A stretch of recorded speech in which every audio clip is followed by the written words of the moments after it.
சென்னையில் குழந்தைகளுக்கு போலியோ சொட்டு மருந்து வழங்கிய முதல்வர் விஜய். சொட்டு மருந்து வழங்கிய பின் குழந்தைகளுக்கு பொம்மைகள் கொடுத்து மகிழ்ச்சி.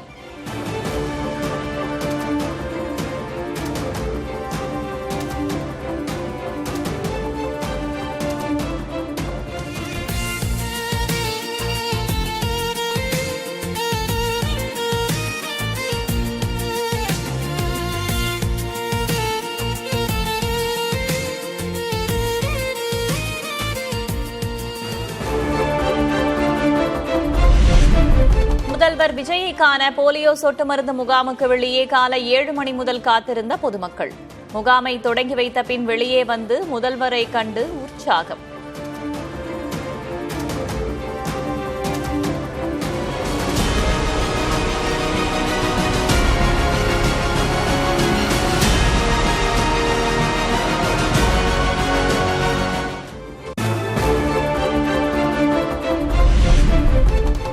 தமிழகத்தில் மின்சாரத்தை காணோம், சட்டம் ஒழுங்கை காணோம்.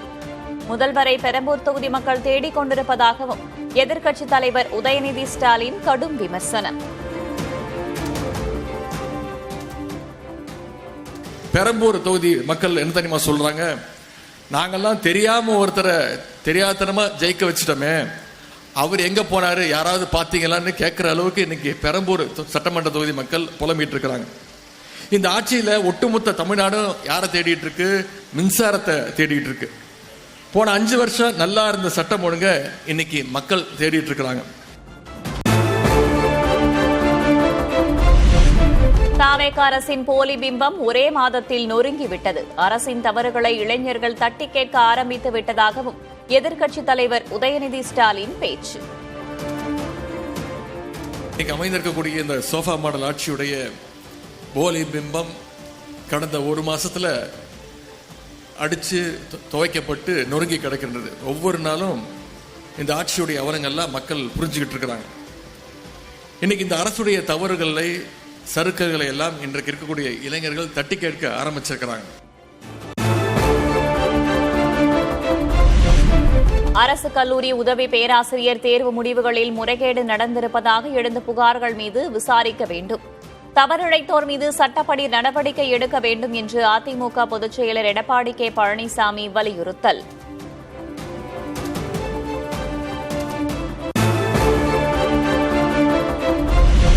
சென்னை அண்ணா அறிவாலயத்தில் மு.க. ஸ்டாலின் முன்னிலையில் திமுகவில் இணைந்த மதிமுக முன்னாள் நிர்வாகிகள். திமுக கூட்டணியிலிருந்து மதிமுக வெளியேறியிருக்கும் நிலையில் கட்சியில் ஐக்கியம்.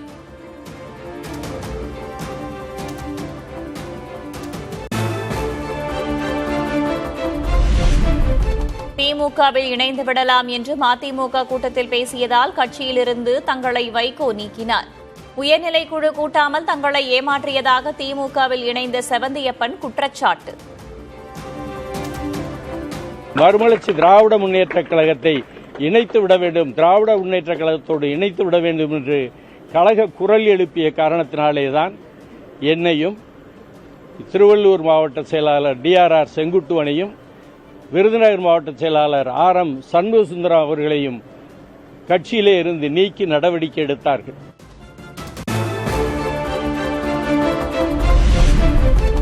அதிமுகவுடன் கூட்டணி அமைக்க தற்போது வரை திமுக முயற்சிப்பதாகவும் அதில் அக்கட்சி எம்எல்ஏக்கள் பலருக்கு உடன்பாடில்லை என்றும் அமைச்சர் நிர்மல்குமார் கருத்து. திமுக எம்எல்ஏக்கள் ராஜினாமா செய்தாலும் ஆச்சரியப்படுவதற்கில்லை என்றும் பேட்டி. திமுகவும் அதிமுகவும் சேர்ந்து ஆட்சி அமைக்கணும் இப்பவும் முயற்சி செஞ்சுட்டு இருக்காங்க. இன்னைக்கு காலையில் வரைக்கும் முயற்சி செஞ்சுட்டு இருக்காங்க. ஒவ்வொரு நாளும் ஸ்டாலினும் உதயநிதியும் எடப்பாடியும் சேர்ந்து ஆட்சி அமைக்க ஒவ்வொரு நாளும் முயற்சி செஞ்சுட்டு வராங்க.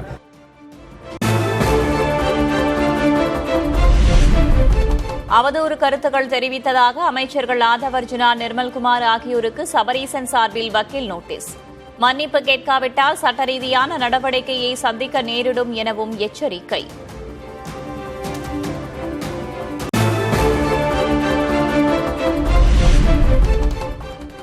தமிழக அரசின் டெல்லி சிறப்பு பிரதிநிதி நியமனத்தை முதல்வர் விஜய் மறுபரிசீலனை செய்ய வேண்டும்.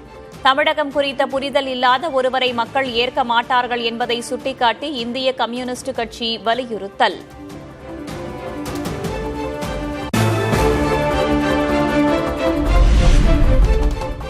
தமிழ்நாடு அரசின் டெல்லி சிறப்பு பிரதிநிதியை நியமனம் செய்வது முதல்வரின் தனிப்பட்ட அதிகாரம். அந்த பொறுப்பில் யாரை நியமித்தாலும் அது அரசின் முடிவை பாதிக்காது என்றும் விசிக தலைவர் திருமாவளவன் கருத்து. முதல்வருக்கு நம்பிக்கைக்குரியவர், அதனால் அந்த பொறுப்பு வழங்கப்பட்டிருக்கிறது. அந்த பொறுப்பு ஆட்சி நிர்வாகத்தில் முக்கியமான முடிவுகளை எடுக்கிற ஒரு பொறுப்பு அல்ல, தன்னுடைய நம்பிக்கைக்குரிய தோழருக்கு வழங்கியிருக்கிறார் என்று விளக்கம் சொல்லியிருக்கிறார். அது உட்கட்சி உட்கட்சி அவங்க கட்சி விவகாரம். அதில் இது அரசு பதவிதான் என்றாலும் கூட அந்த அதிகாரம் முதலமைச்சருக்கு இருக்கிறது.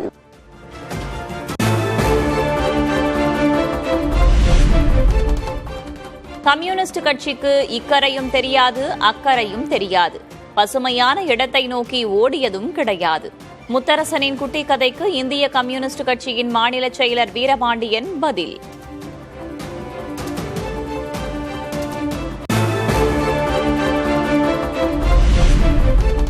இந்திய கம்யூனிஸ்ட் கட்சியின் சித்தாந்தத்திலிருந்து முத்தரசன் விலகிவிட்டாரோ என்ற சந்தேகம் எழுகிறது. முதல்வர் விஜயை ஒப்பிட்டு பேசுவது தவறு என்றும் அமைச்சர் ராஜ்மோகன் கருத்து.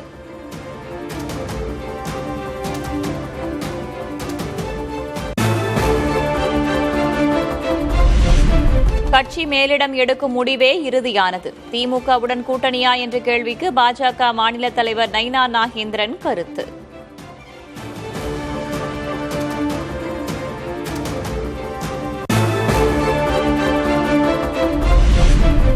சட்டமன்ற இடைத்தேர்தலில் போட்டியிடுவது குறித்து வி த லீடர்ஸ் அமைப்பின் தலைவர் அண்ணாமலை ஆலோசனை. பெருந்துறை தொகுதியில் போட்டியிட வேண்டும் என்று ஆதரவாளர்கள் விரும்புவதாக தகவல்.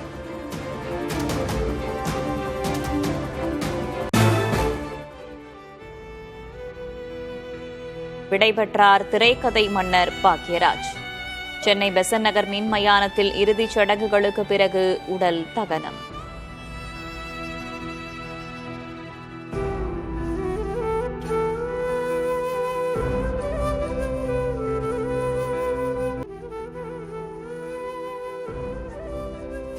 இயக்குநர் பாக்யராஜின் உடலுக்கு முழு அரசு மரியாதை. 72 குண்டுகள் முழங்க உடல் தகனம்.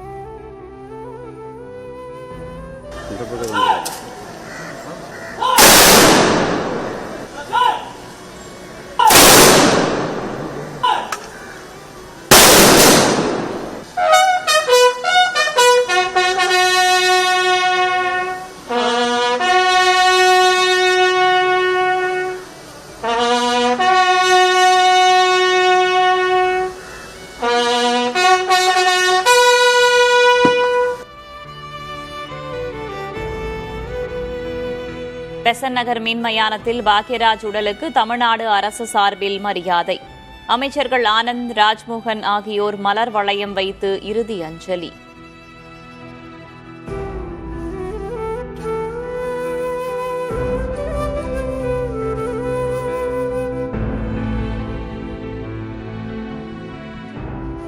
மறைந்த இயக்குநர் பாக்யராஜின் உடலுக்கு நுங்கம்பாக்கம் இல்லத்தில் காவல்துறையினர் மரியாதை. உடலை சுமந்து வந்து வாகனத்தில் ஏற்றி பிரியா விடை கொடுத்த நடிகர்கள் பார்த்திபன் மற்றும் சரத்குமார்.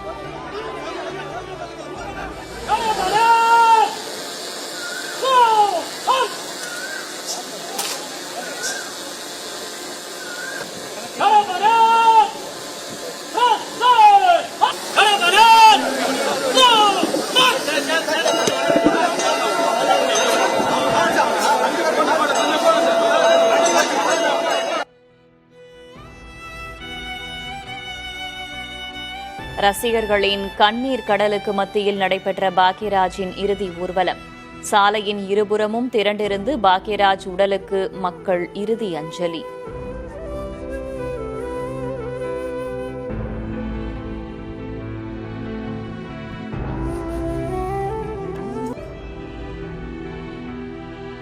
மறைந்த இயக்குநர் பாக்யராஜுக்கு கண்ணீருடன் பிரியா விடை கொடுத்த குடும்பத்தினர். திரைக்கதை மன்னரை சோகத்துடன் வழி அனுப்பி வைத்த திரைத்துறையினர்.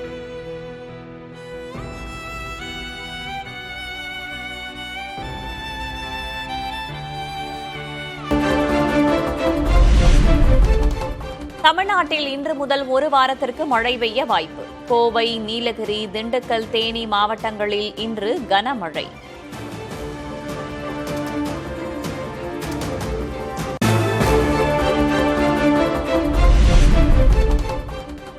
கோவை, நீலகிரி உள்ளிட்ட 4 மாவட்டங்களில் நாளை கனமழை.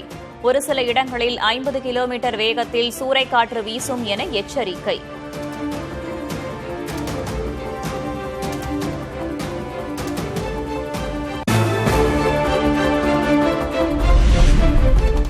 சென்னையில் இன்றும் நாளையும் இடி மின்னலுடன் மழை. சென்னை வானிலை ஆய்வு மையம் கணிப்பு.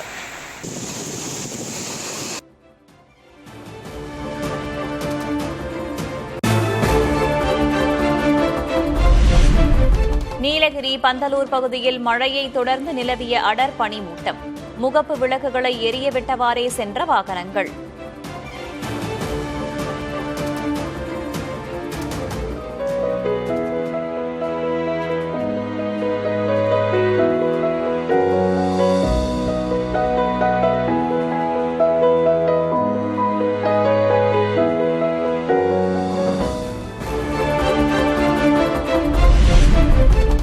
திருவாரூர் மாவட்டத்தில் அரசு நேரடி கொள்முதல் நிலையங்களில் 5 லட்சம் நெல் மூட்டைகள் தேக்கம்.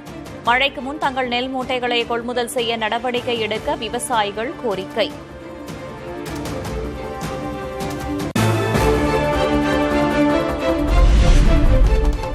குறுவை சாகுபடிக்கு தண்ணீர் இல்லை என்றால் விவசாயிகள் மாற்றுப் பயிர்களுக்கு தயாராக இருக்க வேண்டும். விவசாயிகளுக்கு உணவுத்துறை அமைச்சர் வெங்கட்ரமணன் அறிவுறுத்தல்.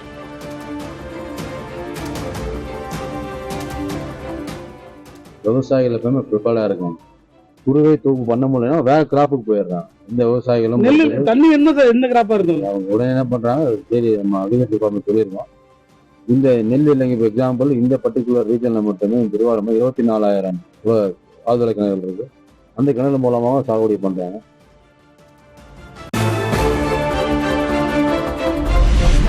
முதுநிலை படிப்புகளுக்கான ஒப்பந்த விதிகளை மீறிய 1420 மருத்துவர்கள் மீது ஒழுங்கு நடவடிக்கை. படிப்பை முடித்து அரசு பணிக்கு வராததால் தமிழக சுகாதாரத்துறை அதிரடி.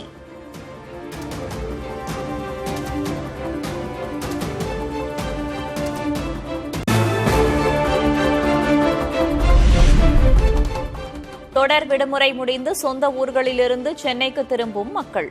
உளுந்தூர்பேட்டை சுங்கச்சாவடியில் போக்குவரத்து நெரிசல்.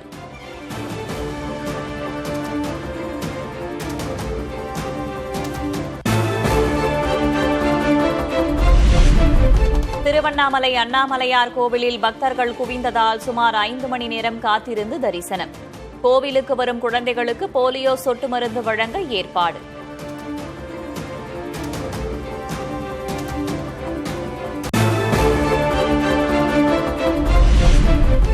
நெல்லையப்பர் கோவிலில் ஆனி தேரோட்டம் கோலாகலம். கைலாய வாத்தியம் முழங்க நடைபெற்ற தேரோட்டத்தில் திரளான பக்தர்கள் வழிபாடு.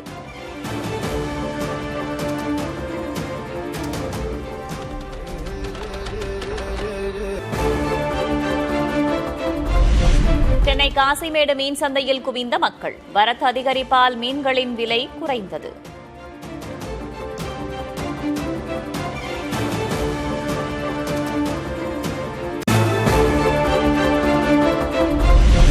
ராமநாதபுரத்தில் தூங்கிக் கொண்டிருந்த சிறுமி காணாமல் போன நிலையில் பக்கத்து வீட்டு கிணற்றில் சடலமாக மீட்பு. சிறுமியின் உடலை மீட்டு காவல்துறையினர் தீவிர விசாரணை.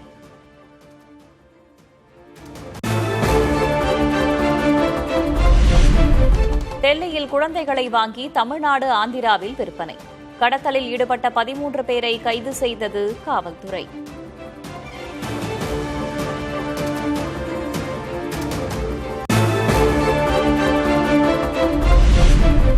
சென்னை நொளம்பூரில் இளைஞர் கொலை வழக்கில் தேடப்பட்டு வந்த நபர் சுட்டுப்பிடிப்பு. மீதமுள்ள 8 பேரை தனிப்படைகள் அமைத்து கைது செய்தது காவல்துறை.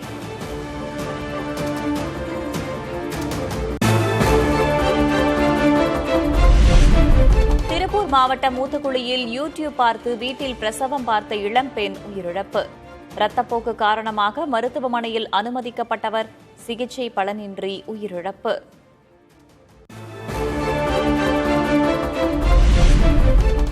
சமூக உரிமைகள் மற்றும் சமத்துவத்தை வலியுறுத்தி சென்னையில் LGBTQ பேரணி. 1000க்கும் மேற்பட்டவர்கள் பங்கேற்று மகிழ்ச்சி.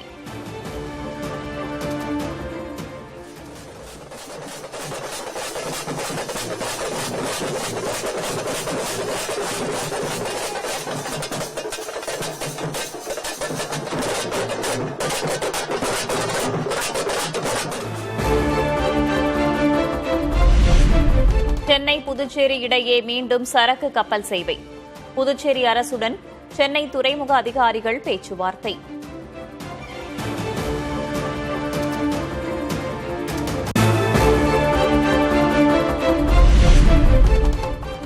பாரத் டாக்ஸியின் செயல்பாட்டை தடுக்க சில தனியார் போக்குவரத்து சேவை நிறுவனங்கள் முயற்சி. சந்தையிலிருந்து பாரத் டாக்ஸியை வெளியேற்றி தன்னிச்சையாக செயல்பட நினைப்பதாக மத்திய அமைச்சர் அமித் ஷா குற்றச்சாட்டு.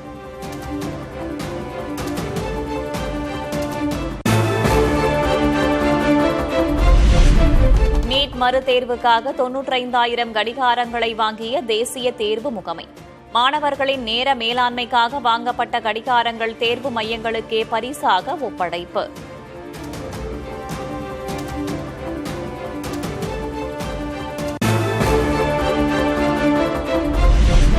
விண்வெளியில் தங்களுக்குள் மருத்துவ பரிசோதனைகள் செய்து சீன விண்வெளி வீரர்கள் குழு ஆய்வு. விண்வெளியில் இருக்கும்போது ஏற்படும் உடல் மாறுபாடுகள் குறித்து விரிவாக ஆராய திட்டம்.